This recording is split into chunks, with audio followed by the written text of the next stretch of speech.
Alors, le prochain sujet, il est costaud, mes amis. Ça sera 28 jours plus tard. Alors, on va prendre quand même 30 secondes. Dites-nous tout. Qu'est-ce que vous connaissez de l'univers de 28 jours plus tard? Est-ce que vous connaissez? Est-ce que vous avez regardé? Ou est-ce que vous n'en avez vraiment jamais entendu parler? Alors, Martin, bah, du coup, on en a parlé juste avant, mais peut-être que tu peux dire un peu ton point de vue là-dessus pour ceux qui nous suivent. Alors, un film de Danny Et sur Boyle. le chat, donc, dites-nous ce que vous en Oui, pensez donc, hein. bien sûr. Je n'ai pas vu. Je connais parce qu'évidemment, film de Danny Boyle, écrit par Alex Garland, qui aujourd'hui sont quand même assez connus. Il y a Cillian Murphy. C'est ce film-là qui a été filmé genre sur une espèce de caméscope et il y a plein de gens qui aiment pas, mais c'est un choix artistique. Arrêtez de faire chier. Euh, et c'est aussi à cause de ce film-là qu'il y a plein de films qu'en gros disent non, c'est pas des zombies, c'est des infectés. Donc voilà.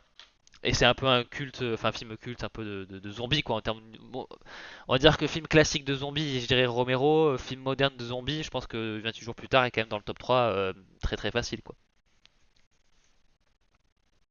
Ok, ok. Mac qui nous dit rien, il aime pas les films de zombies. Ah oui, voilà. Et Matt qui nous dit 28 très bon pour le moment, même si le premier est très supérieur au suivant, on verra pour le moment. Ok. Bon bah moi je vais pas le répéter à chaque fois, hein. Je bouffe beaucoup de films d'horreur, donc 28 jours plus tard, ça fait au moment que je l'ai vu, bah je l'ai vu au cinéma. Et puis ben j'ai les DVD du 28 jours plus tard et 28 semaines plus tard. 28 semaines plus tard, je l'ai vu aussi au cinéma, donc j'irai voir 28 ans plus tard aussi au cinéma. Mm. Donc c'est un univers que j'aime beaucoup, donc je suis quand même content de vous en parler aujourd'hui. Alors, 28 jours plus tard, qu'est-ce que c'est? On va commencer quand même par le commencement. Alors, il s'agit d'un film d'horreur, donc de l'incontournable Danny Boyle, donc et écrit par Alex Garland, donc Danny Boyle à gauche et Alex Garland à droite, et qui est sorti en 2002. Donc j'avais l'âge vénérable de 14 ans. J'avais 2 ans.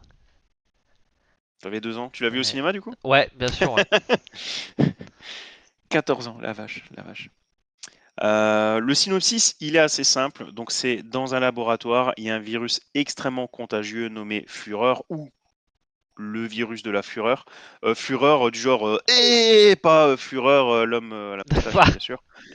Je pense que c'était évident, mais Oui, oui, précisons-le quand même. ça m'est pas venu en tête, mais oui, c'est vrai, oui. Donc, le virus de la fureur, donc qui est étudié dans un laboratoire jusqu'à ce qu'un être humain soit contaminé et ne parvienne du coup à s'échapper.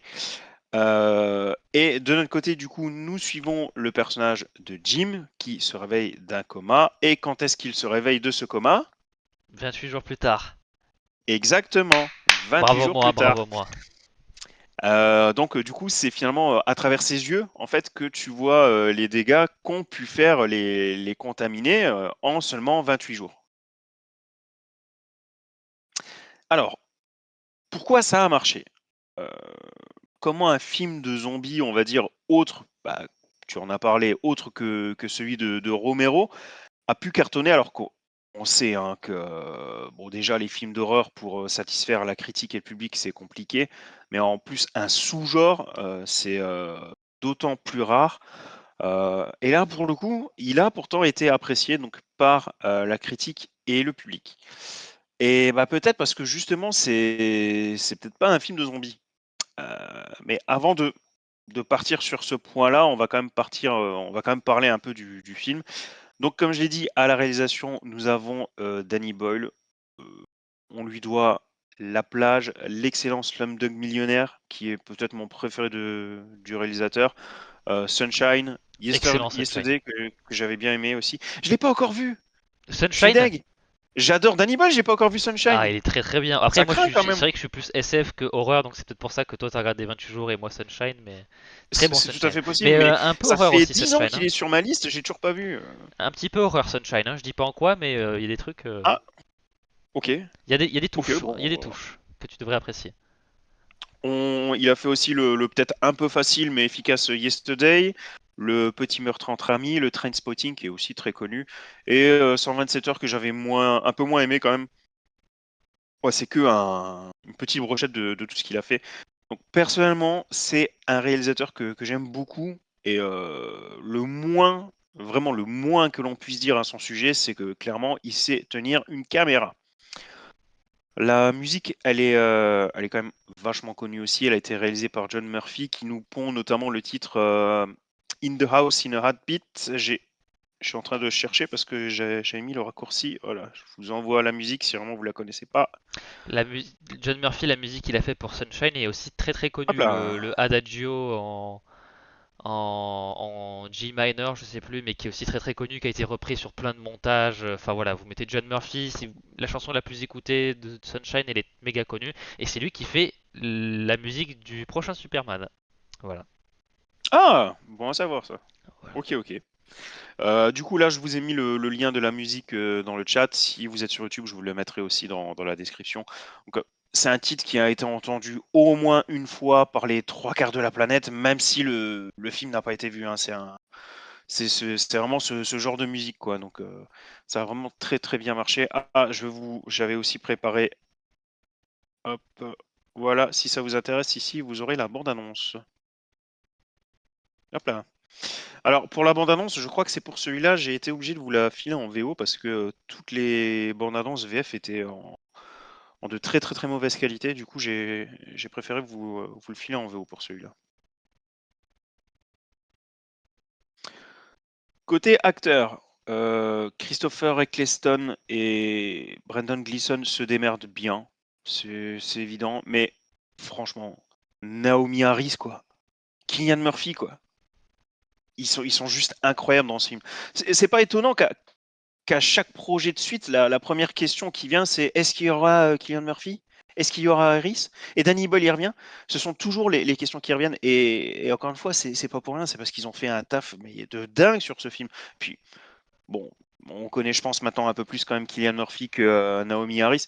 Cillian Murphy, c'est clairement un mec qu'on présente plus, quoi. C'est un excellent comédien. Et là, dans ce film, encore une fois, oui, il fait vraiment des miracles, quoi.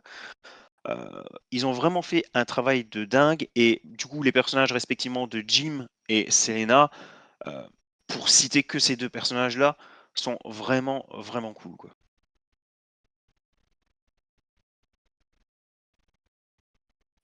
Donc ça, c'était pour la présentation un peu plus générale du film. Maintenant, concernant le pourquoi ce film a marché.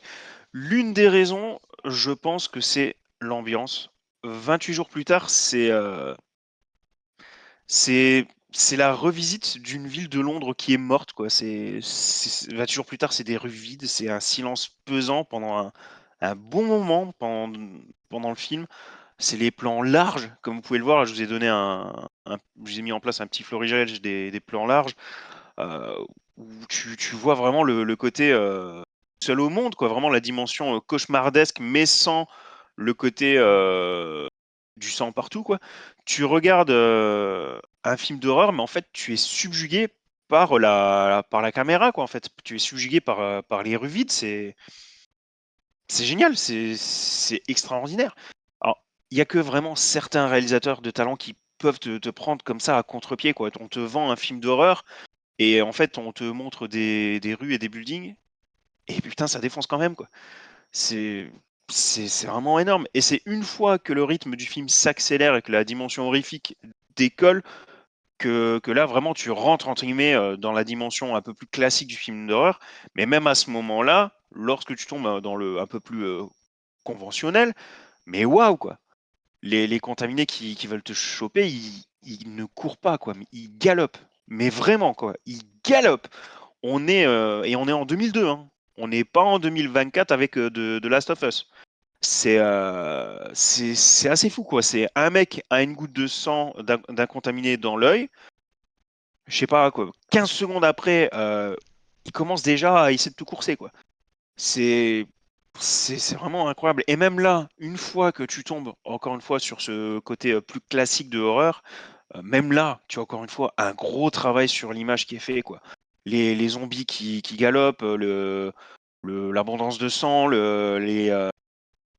j'ai pas trouvé les images sur Google, mais quand le zombie ou l'infecté se fout de toi, qui te gerbe une quantité astronomique de sang sur la gueule, enfin, visuellement, c'est assez dingue, quoi. Franchement, ça va loin, c'est vraiment, vraiment chouette.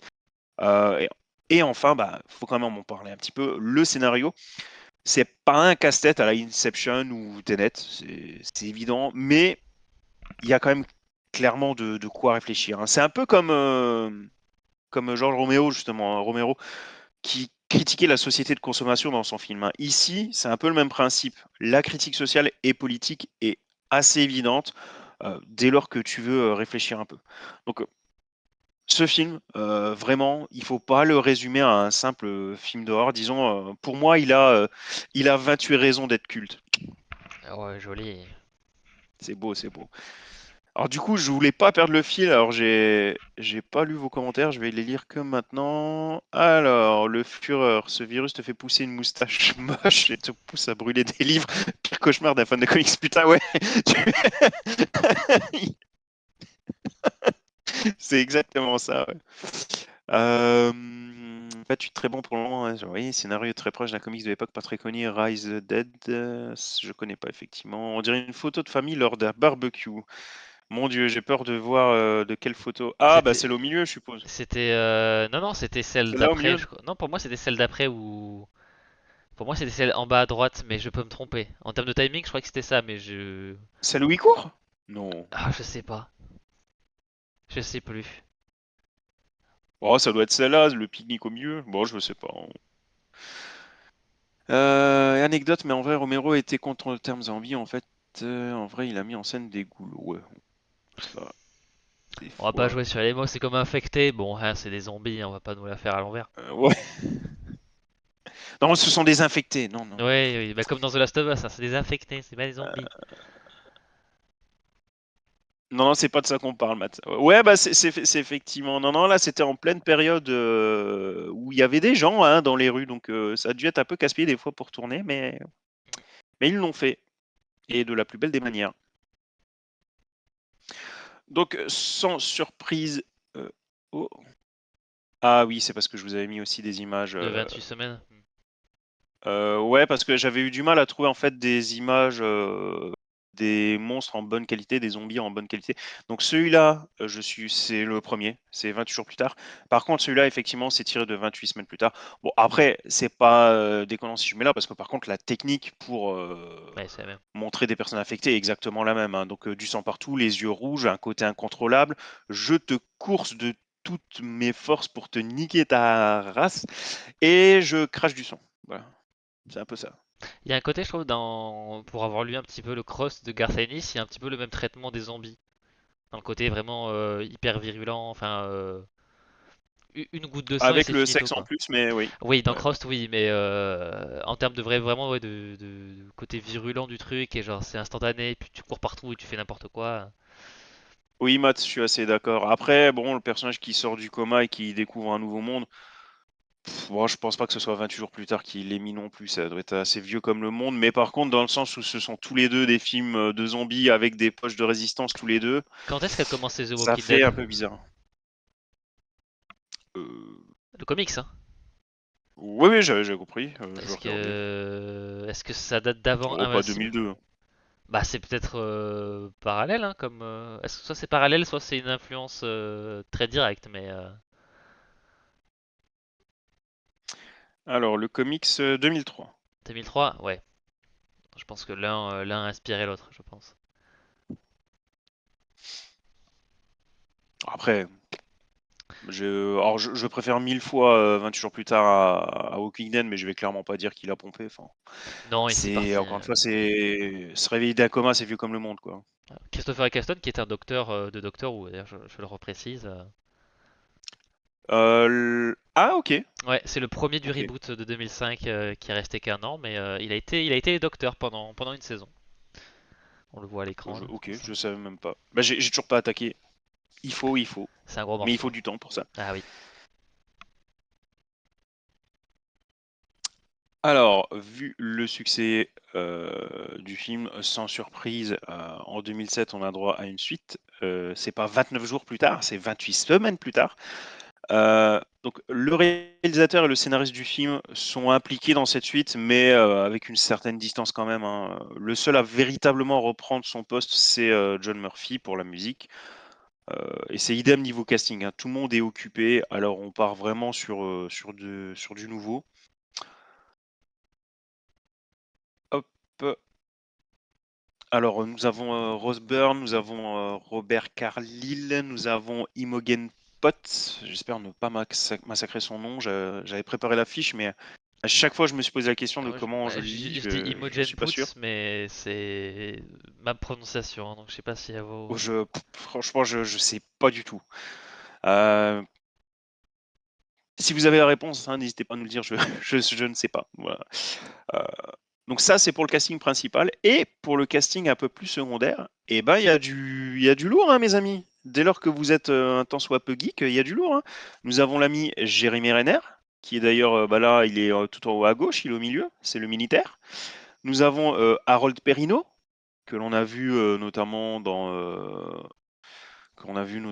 Oz ou dans Lost, pour citer que les deux là. Et on a aussi Idris Elba, donc, que lui vous connaissez au moins pour Thor, mais bien sûr il a pas fait que ça, il a aussi joué dans un petit peu dans, je l'ai vu il y a pas longtemps dans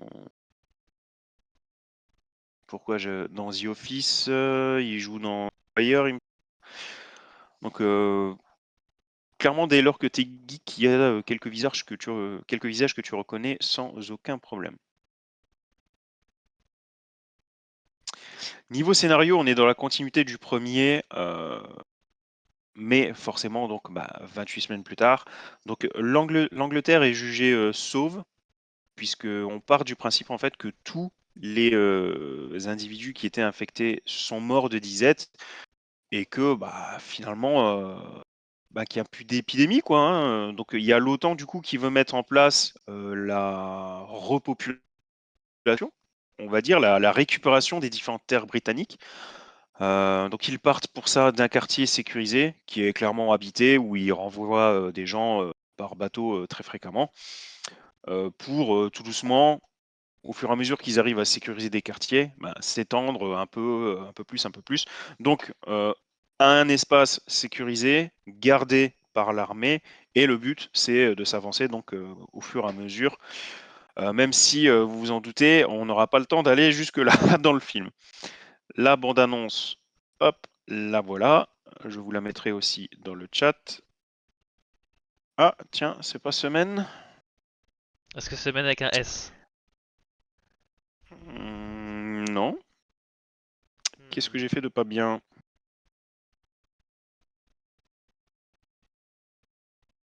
Je vais regarder vite fait quel était le nom du raccourci.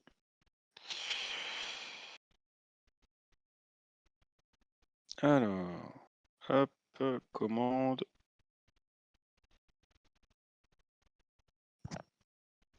Bah non, c'est juste. Pourquoi il me le prend pas?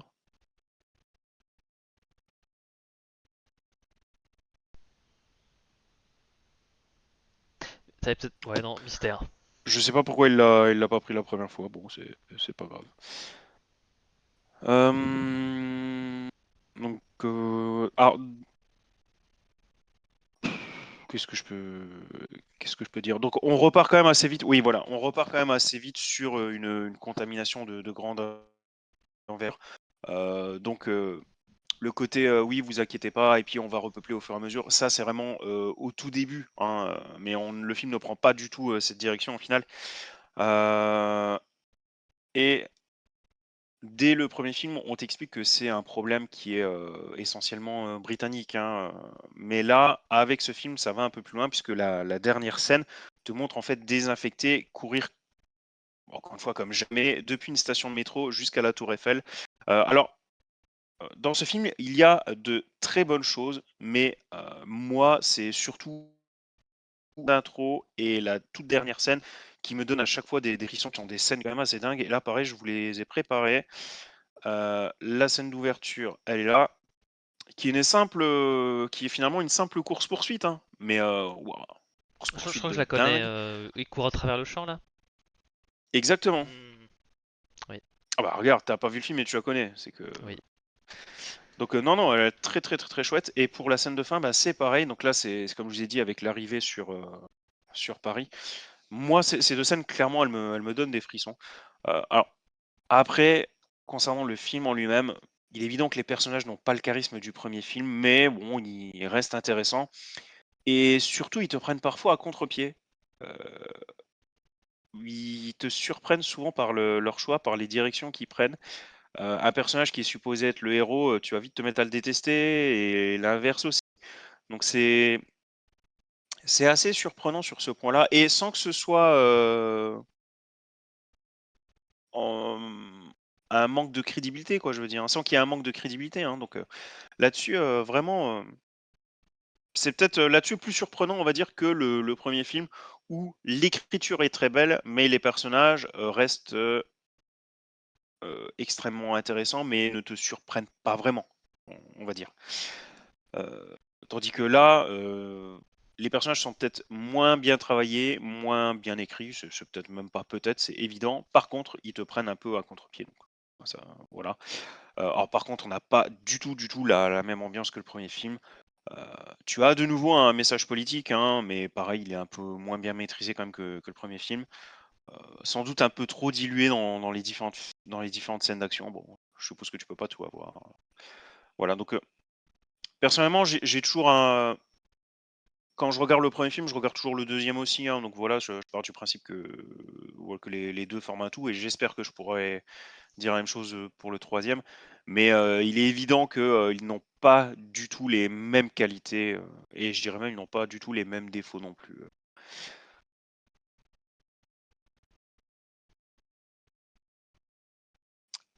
Hop là, donc entre ces 2 films, tu as eu un roman graphique, qui est 28 jours plus tard, The Aftermath. C'est le seul dont je ne peux pas parler parce que je ne l'ai pas lu. Hop, donc je connais pas malheureusement. Par contre, ben, pour l'autre, est-ce qu'on voit bien? Hop, oui, pour l'autre, on voit bien. Pour le comics, par contre, bah, je peux vous en parler bah, parce que je les ai. Donc là-dessus, du coup, pas de problème.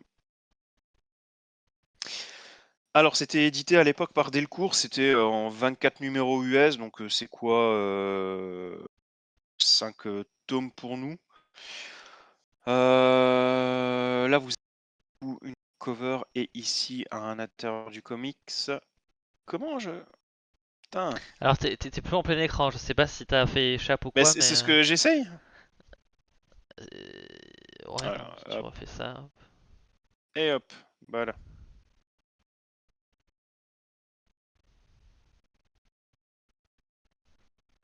Voilà.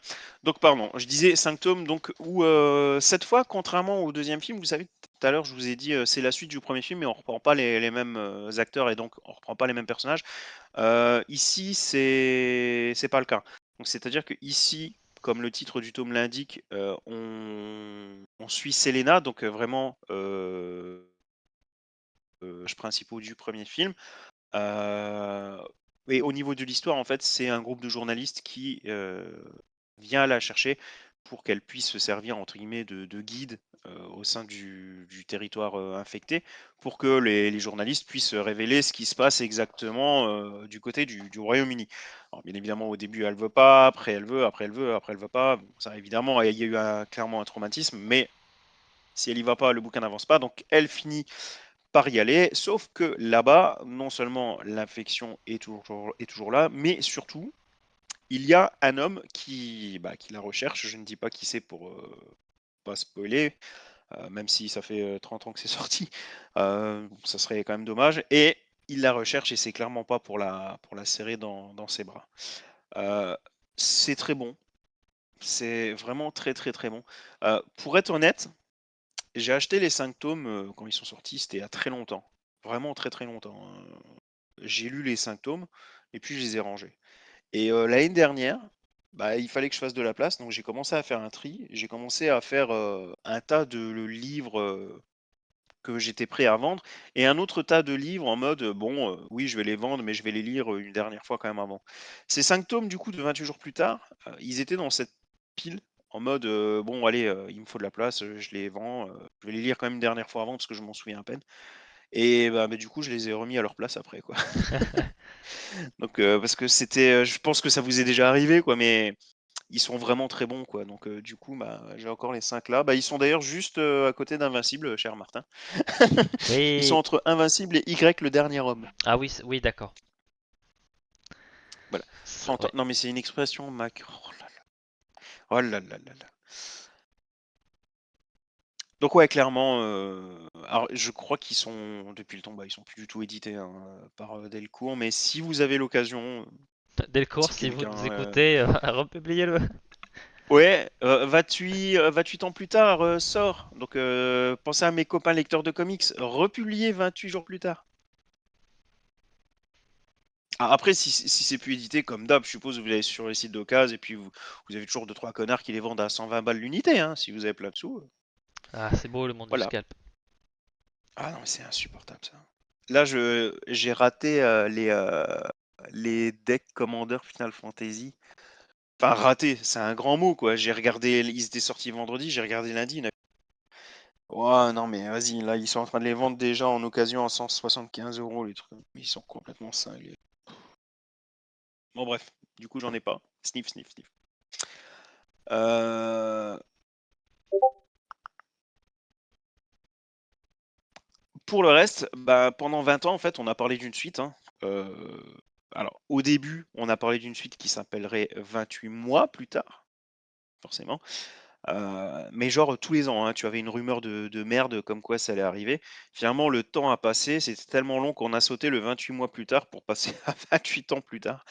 Heu, mais pour être honnête, du coup, je lisais en fait plus rien sur le sujet, hein, et même lorsque 28 ans plus tard a été annoncé, bah, ça avait été annoncé en fait tellement de fois avant ça, par des sites, internet de merde, que, bah, du coup, j'y croyais pas, en fait. Et même des potes m'ont dit, hein: «Tu vu, c'est officiel», et moi je leur répondais: «Mais tu au courant que tu m'as déjà dit que c'était officiel il y a 2 ans, et il y a 5 ans, et il y a 8 ans, et il y a 10 ans?» Donc bref, j'ai vraiment attendu cette fois d'avoir la bande annonce. Bon, cette fois, il y a eu une bande annonce, donc là, cette fois, je me suis dit: «Ah bah tiens, ça y est, c'est la bonne».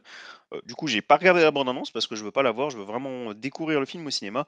Mais tout ça pour dire qu'il aura vraiment fallu qu'il y ait une bande annonce pour que je me dise: «Putain, ça y est, cette fois, c'est la bonne, quoi». Une excellente bande-annonce Donc d'ailleurs. mais oui, Je... donc du coup, promis, je regarde le film et dès que j'ai vu le film, je regarderai quand même la bande Voilà, annonce bah, après. je vous mets la bande-annonce dans le chat, comme ça, si vous voulez regarder la bande-annonce. Vas-y. Mais Un problème de droit, je crois pas que ce soit de tribunaux, mais de droit, il me semble. Les droits étaient divisés en deux, je crois. Je suis plus sûr. Mais ouais, c'est un truc comme ça, Matt, absolument. Qu'est-ce qu'il y a d'autre?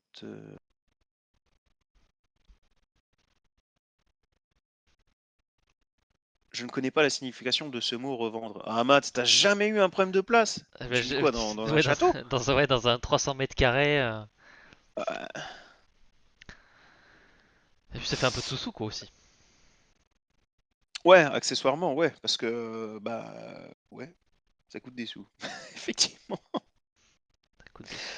Mais du coup, pour résumer, donc, ce truc de 28 plus tard, c'était à l'époque, c'était fou et atypique, et même si aujourd'hui, il peut, on va dire, un peu moins surprendre parce que, voilà, on a repris quand même au fil du temps pas mal d'éléments de cet univers. Donc, par exemple, bah, le coup du coma dans Walking Dead, ou bah, les infectés qui galopent dans The Last of Us. Donc, pour citer que ces deux exemples, mais il y en a vraiment beaucoup d'autres.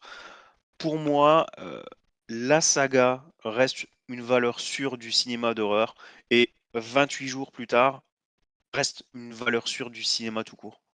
Il est évident que c'est un film d'horreur, donc si c'est vraiment pas ta came, ça va être un peu difficile de le voir, ça je le nie pas. Par contre, si tu es quelqu'un du genre qui n'a rien contre les films d'horreur, c'est juste que c'est pas forcément ce que tu préfères, tu as d'autres éléments sur lesquels t'appuyer pour clairement apprécier le film. C'est évident. Voilà, voilà, voilà. Alors Martin, je t'ai donné d'autant plus envie. Tu viens chez moi un week-end, on se fait les DVD. Oui, bah y a pas de Et souci, après, mais tu peux enchaîner avec les 5 comics du coup. oui, voilà. Bah écoute, tu me payes le billet de train, y a aucun problème. Peut-être même prendre Je l'avion. fournis les 2 DVD, je fournis les 5 comics. Allez, t'es sympa, je te paie la bouffe, le logement et la boisson. Et oh, À la limite, après en avion, monsieur ça doit pas prendre beaucoup de temps, mais prendre l'avion pour aller en France, ça me ferait mal, hein. Oh là là, monsieur le marquis, il lui faut un billet d'avion pour venir. Non, mais justement, un billet d'avion pour faire un vol de France jusqu'en France, oh là là, merci l'écologie quoi. Donc, et le train, c'est que ça met 30 ans, donc quelle idée d'habiter dans le nord-est aussi. Enfin, une affaire, j'ai que le transport impayé. Faut regarder les tarifs de la SNCF, hein. Ah oui, bah Ça, ça là-dessus, c'est sûr. petit 250 € Ah oui, Mac, l'aller-retour. non, mais je l'ai dit, le film est très très bon et il y a d'autres éléments sur lesquels rebondir. Mais si t'aimes pas les films d'horreur, ah oui, bah c'est un film d'horreur, oui, ça là-dessus, c'est évident. Bah, quoi, la SNCF, c'est un peu le Marvel de France, non? Des sous, c'est ça?